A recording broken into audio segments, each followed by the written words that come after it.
La 25e session ordinaire du comité des experts du Conseil de l'Entente, ouverte le 3 novembre à Lomé, est placée sous le signe de la solidarité et de la performance institutionnelle.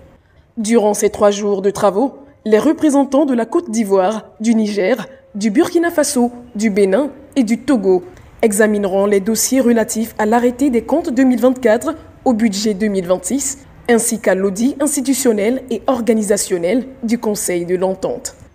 L'ordre du jour dense et ambitieux portera notamment sur le rapport annuel de performance 2024 et la situation au 30 septembre 2025, l'arrêté des comptes 2024 établi selon le référentiel Cisco-ADA révisé, faisant ressortir la situation des clients sur les États membres. Les rapports des organes de contrôle, je pense aux contrôleurs financiers, au commissaire des comptes et au comité d'audit, le projet annuel de performance 2026, ainsi que les activités des structures spécialisées, notamment la SGTE, avec le projet de la tour entente à Abidjan, et le CERFER dans le cadre de son plan de développement stratégique 2025-2029. L'examen de ces dossiers s'inscrit dans la dynamique du plan stratégique 2024-2028 qui vise à faire du Conseil de l'Entente une organisation performante, résiliente et engagée dans la transformation sociale et le développement durable. Lors de cette ouverture qui précède la 23e session du Conseil des ministres, le secrétaire exécutif adjoint a évoqué la situation sécuritaire préoccupante dans l'espace Entente en soulignant les menaces terroristes au Burkina Faso et au Niger, ainsi que le cas récent du Mali, pays observateur confronté à une crise de carburant causée par des extrémistes. Permettez-moi à cet égard d'évoquer la situation sécuritaire préoccupante qui persiste dans notre espace Entente.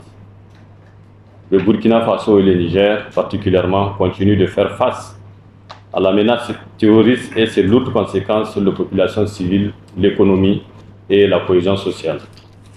Nous pensons également au Mali, pays observateur du Conseil de l'Entente, confronté à une grave crise aujourd'hui du carburant causée par l'insécurité et la violence extrémiste qui entravent la circulation et l'approvisionnement sur l'ensemble du territoire.